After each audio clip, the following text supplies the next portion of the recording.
Magandang umaga po sa inyong lahat. Ako po si Crystal at ito naman po si Adrian ang nagda-drive. Welcome po sa aming vlog. Ngayon po ay Sabado, walang work. Kaya the only time po na makapag-enjoy, makapag-relax at makapag-gala-gala. So today, pupunta po kami sa Chatswood, which is an hour away galing sa amin. So kami ay nakatira sa hills area, nasa northwest ng Sydney, kaya medyo malayo sa city kasi kung sa mga nakatira sa Australia, mahal talaga po yung lahat dito. So kung the farther you are from the city, kaya mas mura yung parang kung bibili ka ng bahay or kung magre-rent ka, kung mas malayo ka sa syudad, mas affordable siya. So kaya malayo kami sa city. Pero these days may metro na, so may metro silang tinatawag which is malapit na train sa amin, so mas diretso din siya sa city. Kaya yun nung nag-start yung metro, mas naging convenient para sa amin kasi diretso na siya sa city. So ngayon nagda-drive kami papunta sa metro station na malapit sa amin para magte-train na lang kami papuntang Chatswood kasi nasa Chatswood yung birthday lunch ng aming inaanak na si Lanlan na magse-celebrate ng 5 years birthday niya today. So kaya samahan niyo po kami ngayong Sabado sa aming lakad. At kung yung normal day namin usually, hindi usually but one of the weekends na ginagawa namin kapag walang work dito sa Sydney.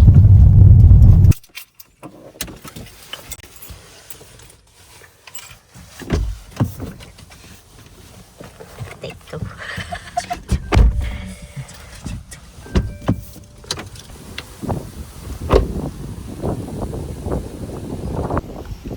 So ngayon po ay maglalakad po kami papuntang station. So malapit lang naman, mga 2 minutes walk. Pero ang init-init ngayon. Anong oras pa? What time is it? Mga 10 pero ang init-init na. So summer kasi dito. Tapos ngayong araw na to, ano pa? What degree? 40 degrees. 41, 40 degrees. So, kahit ngayong alas 10 pa lang, ang init-init na. Para kang nasa. Tapos, basta ang kilikili. basta ang kilikili. Tama. Namamasa na yung kilikili. Hindi pa nga nakapuntas. Hindi pa nga nakarating sa paroroonan. Pero ano po, dito sa Australia, iba yung summer. Kasi diba sa Pinas, humid country. So, kahit mainit, at least parang tsaka tropical din, so may breeze. So, at tsaka parang pinagpapawisan ka. So yung pawis parang nakaka-alleviate siya ng init. Whereas dito sa Australia, yung init kakaiba kasi dry yung air nila. So, para kang nasa vacuum. Walang hangin. But thankfully ngayon may windy day din today. Pero kahit kung usual na normal na day, dry yung air. So parang nasa vacuum ka. Parang wala kang kakaiba. Parang kang masusuffocate. At least yun yung feeling ko. Tapos naman kapag minsan kasi extreme kasi yung weather dito. So kung like today, windy naman masyado, para kang ano ba yan sa Tagalog? Para kang mapapalit ng hangin. Matatangay ng hangin sa kalakas ng hangin. Kaya yun lang naman, mga first world problems. Say hi to the vlog. Hi.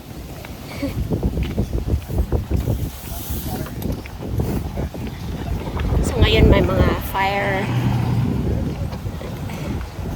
How to change the camera? Oh my god. Let's take a shot. Yan po, may ano na naka-antabay kasi ang init-init ngayong araw na to.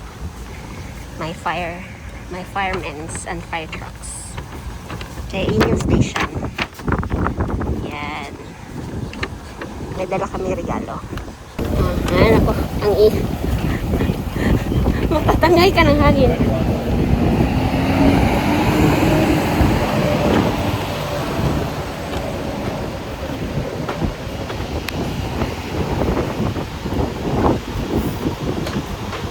Hangin, matatangay ka naman.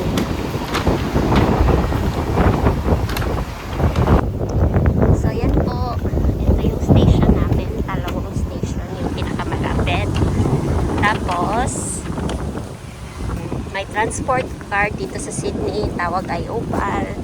Kaya, at dun kukunin yung ano mo, yung pamasahe. So, ganito lang. May Trans-Opal card. Yeah. And then, bye-bye! So, nung bago pala ako dito sa Australia nung mga 10 years ago, yung Opal lang talaga yung pwede mong gamitin for public transport. Pero ngayon, kung wala kang Opal card, pwede mo nang gamitin yung credit card, debit card, which is more convenient.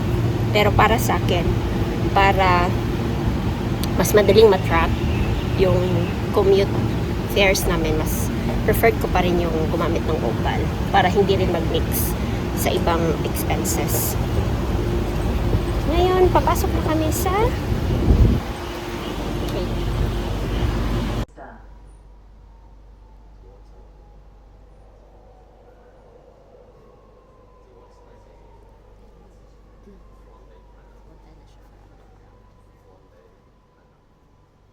This stop is Chatswood. Change for T1 North Shore and Western Line train services. Doors will open on the left.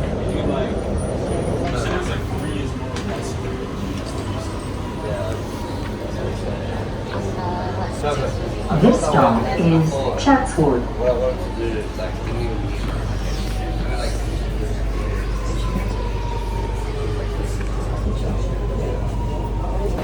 Hello! So ngayon po ay nakarating na kami sa Chatswood. Medyo maaga po kami kasi 12 yung lunch. So gala-gala po muna kami for an hour. So punta kami ng shopping center. Tsaka yan. Yan, ito po yung Chatswood. Maraming tao. Marami talagang tao dito sa Chatswood kasi para siyang Chinatown dito sa Sydney.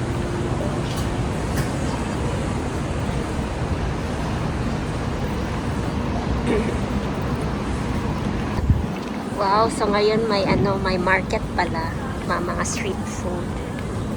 Nice. Yummy, yummy. Yeah, we can try this later, Han. Yep. Kung kain yung pinunta namin pero willing pa rin mag-try dito sa mga street food. Mas ano kasi Asian. So nandito na kami sa Chatswood. Yan yung kakainan namin. Pero 12:30 pa daw yung booking. Kaya mag-iikot-ikot muna kami. So first time namin makakita dito. Parang bago siya. Mga Asian, there's Malatanghan. Mga Asian food place. Mga Asian na kainan. So parang ano siya, on top of the station. So walang maraming tao kaya maganda. Not unusual for Chatswood na wala ka masyado makikitang tao. Ito yung marami, may spicy joy, may ano ba to? May stone ball. Masarap din to. May Malaysian food. Marami. Ikot-ikot muna po kami while naghihintay. Multi-crab egg yolk. Wow! Time check, 5:30. Nagpag- At saka papuntang dinner. Dinner.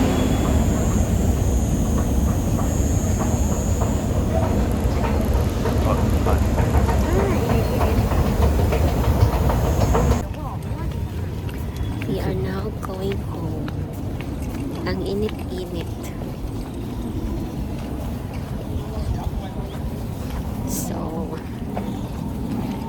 already 7:30, pero may araw pa rin po kasi summer. So yung araw dito is gumagabi, like dumidilim kapag mga 8 to 9 p.m. So hot. Hello po. So kanina hindi kami masyadong nakapag-vlog ng masyado kasi mainit talaga sa labas. Ang init, 40 degrees today. Tapos walang para kang masusuffocate, para kang nasa sabihin ko ba yun?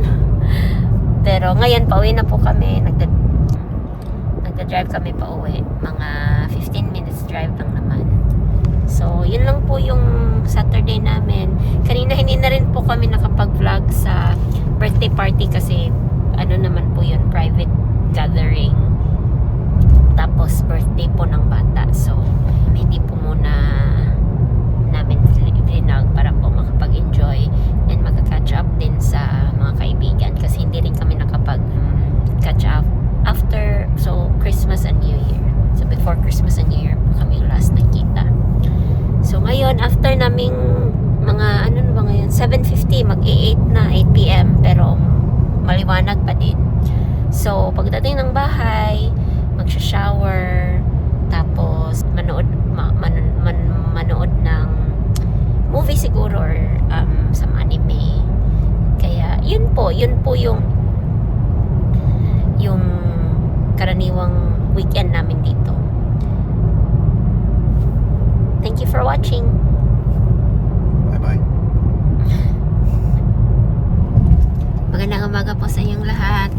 Ngayon po ay Linggo at papunta po kami sa Pinoy store para mag-replenish ng aming monthly supplies ng mga Filipino goodies. So, magda-drive po kami kasi mga 15 to 20 minutes drive lang naman po yung Filipino grocery. Kaya dinadrive po namin. Tsaka sa lugar po namin kasi mahirap kung wala kang kotse or hindi ka marunong mag-drive kasi although may mga buses, wala masyadong train around sa amin except kung train papuntang city. But kung buses naman po is, ang tawag dito, yung interval niya para mga 30 minutes. So, kung na-miss mo yung time, maghihintay ka ng matagal. Ganyan yung mga malalayong suburb. So, kaya nag-vlog na lang po kami kasi kahapon parang wala kaming vlog kasi hindi namin na-vlog yung birthday party. So, say hi. Hi. Kaya today, ako po ay passenger princess. Si Adrian po yung nag-drive. So yung Filipino store na pinupuntahan namin, once a month lang kami pumupunta doon kasi rin parang magastos din kung papalagiin mo. So ang ginagawa namin, once a month lang kami, nililista namin yung mga kailangan namin, like yung mga pork cubes kasi ako nagluluto always ng Pinoy foods sa bahay. So mga pork cubes, mga sinigang mix, mga suka, toyo, tsaka yung mga chicheria na hindi mo makikita sa normal grocery dito. Tsaka yung Filipino store na pinupuntahan namin, may malapit. May din siya, mayroon pala siyang butcher shop sa loob ng grocery. Tapos yung mga cuts niya ay may mga Filipino cuts like yung adobo cut, yung mga pang barbecue, mga ganun ba. Kung gusto mong magbulalo, mayroon na silang bulalo cut. So iba kasi kapag sa grocery normal lang dito is yung mga cut nila is mga western din, like mga steak, mga ganun ba. So maganda yung butcher shop na nasa rin sa loob ng grocery store. So kapag nag-grocery kami once a month, bumibili ako ng mga pang Pinoy na ulamin like adobo, binibili ko na yon. yung cut ng adobo, yung mga pork ribs na cut, na inaano ko rin, parang tinitinola ko rin, yung mga, tapos may malapit din na fish shop, na fresh yung mga isda. So, bumibili din kami ng isda para inaano ko, tinitinola ko. Kasi Bisaya po kasi ako, so mahilig kami sa tinuwang isda. So, fresh yung isda. So, pagkatapos namin bumili, niluluto ko agad. Kaya, once a month, pumupunta kami doon para makakakain kami ng fresh na isda, makakabili kami ng mga Filipino ingredients at mga Pinoy na mga snacks. Tapos din doon, makakabili ka ng mga kangkong, mga mga snake beans kasi hindi mo siya makikita sa normal na grocery. Mga Asian ingredients kasi yan. So mahirap kung like normal grocery lang in a weekly basis, hindi mo siya makikita.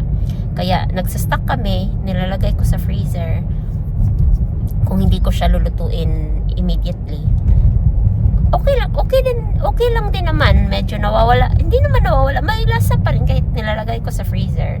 Niluluto ko lang naman siya within a month. So, hindi ko naman pinapalampas ng more than a month. Kaya yun. Samahan niyo po kaming mag-Pinoy grocery. Yum, yum. Kung kahapon po ay ang init-init, 40 degrees. Ngayon po ay 22 degrees naman. So, ganyan po yung weather sa Australia. Changeable, parang babae. Parang may times din nga in a day may pwede kang maka-experience ng 4 seasons, like sa umaga pwedeng ang init-init tapos magiging malamig, napakalamig sa gabi. So yeah, ganyan dito sa Australia. Ngayon po ay dadaan tayo sa parang mga area kung saan, how do you call it, highly industrial area. So meron dito yung malaking Bunnings. Bunnings dito ay para siyang what's Bunning? Parang home store. Kung need mo ng mga materials. Ito naman IKEA. Tapos doon sa bandang may unahan pa is Costco. Pero hindi kami pumunta sa Costco. Nakakadaan lang kami. Usually, nagpupunta kami sa IKEA pag may kailangan sa bahay. Tapos, yung Bunnings naman, meron din kami malapit sa amin. Pero medyo maliit-liit siya. Nandun yung banda yung Costco. Hello po. So, ngayon nasa bahay na po tayo at nakapagligpit. So, yung mga napamili namin sa Filipino store ay meron din silang bakery doon. So, nakabili kami ng Spanish bread. Tapos, ensaymada.